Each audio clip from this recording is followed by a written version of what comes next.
नमस्कार दोस्तों। आप देख रहे हैं बिहार शक्ति फॉर यू। बिहार, जहां धरती की कोख से बहती है दर्जनों नदियां, लेकिन इस नदियों का जाल वरदान कम, अभिशाप ज्यादा क्यों बनता जा रहा है। आज बात करेंगे पानी की प्रचुरता के बावजूद बिहार क्यों बाढ़ से त्रस्त होता है। बिहार में आप देख रहे हैं गंडक है, बागमती है, घाघरा, गंगा, कोसी, पुनपुन जैसे नदियां बहती है। यह जल स्रोत कृषि के लिए तो वरदान है। इस पूरे एग्रीकल्चर एरिया में आप नॉर्थ बेल्ट में भी देख लीजिए, साउथ में भी, जो एग्रीकल्चर के लिए वरदान है, धरती को उपजाऊ बनाती है। इसका नियोजन अगर सही ढंग से हो तो बाढ़ नहीं समृद्धि लाएगा। मैं सेमीकंडक्टर इंडस्ट्री की बात करता हूं, जहां सबसे ज्यादा पानी की जरूरत पड़ती है। इसके बारे में तो खैर लोग चर्चा ही नहीं करते हैं, लेकिन चलिए आपके लिए कुछ जो न्यूज पिछले कुछ दिनों में, सालों में आपने देखा है कि पानी में पुल बहता है और हवा में पुल उड़ता है। आपको याद आ रहा होगा कुछ ऐसे ऐसी घटनाएं, ऐसा न्यूज। पुल तो खैर कितने पुल बह गए, हवा में भी पुल उड़ गया था। और ये एक महान आईएएस का ही स्टेटमेंट है कि हवा, तेज हवा चली थी। अब आगे क्या कहना। नदियों का जाल फिर भी किसान बेहाल। भ्रष्टाचार और लापरवाही से बाढ़ में लोगों की जान जाती है, करोड़ों का नुकसान होता है। पानी की अधिकता है वरदान, न कि अभिशाप। मैंने अभी आपको सेमीकंडक्टर इंडस्ट्री के बारे में बताया।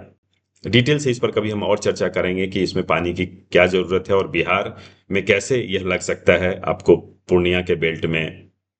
खैर, चलिए अभी आपके सामने कुछ डेटा जो सरकार के ही द्वारा प्रस्तुत की गई है, बाढ़ में हुई लोगों की मृत्यु के बारे में। मैंने कुछ सालों का ही डेटा आपके सामने रखा है, आप देख लीजिए। 2008 की भीषण त्रासदी, 2500 ऑन रिकॉर्ड है ये। बहुत ऐसे होंगे शायद जिसका रिकॉर्ड भी नहीं मिला होगा हमें। तो इतने सालों में बाढ़ आ रही है, लोग मर रहे हैं, जान माल की कितनी क्षति हो रही है, कितने मवेशी मर रहे हैं। पोस्ट बाढ़, जैसे बाढ़ आने के बाद की क्या स्थिति होती है, कितना आर्थिक नुकसान होता है। और ऐसी बाढ़ होने के बाद एक रिपोर्ट आया आपके सामने। उस रिपोर्ट में हमने देखा नेग्लिजेंस कॉज्ड इन 2008 इन कोसी फ्लड्स इन बिहार। देखिए ये एक न्यूज चैनल पर है, जिसमें यह रिपोर्ट आया था कि पिछले 50 सालों में सबसे वर्स्ट जो बिहार अफेक्टेड हुआ बाढ़ के कारण 2008 में। इसमें किसका नेग्लिजेंस था।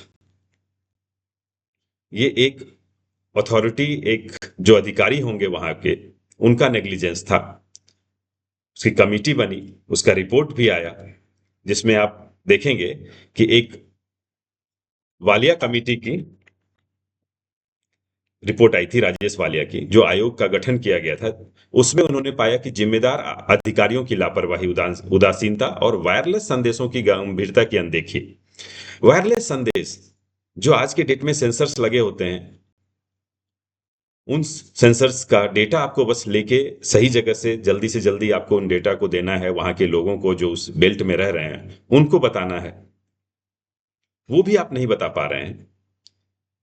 खैर आगे देखिए, कोसी नदी में एक बार 1400 टन का पुल बह गया था। ये जून 2022 की घटना है।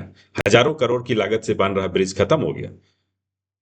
तो बिहार का शोक, जिसे हम कोसी नदी कहते थे, दुर्भाग्य है कि हमें क्यों पढ़ाया जाता है कि बिहार का शोक कोसी नदी है। वरदान के रूप में क्यों नहीं पढ़ाया जाता है, क्योंकि कभी किसी ने उसका फायदा उठाने की नहीं सोची।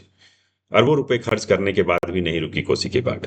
चलिए कुछ ऐसे सवाल हैं आपके सामने, आप इसका उत्तर ढूंढिए, कमेंट्स कीजिए, फिर हम इस पर और डिटेल से वीडियो बनाएंगे।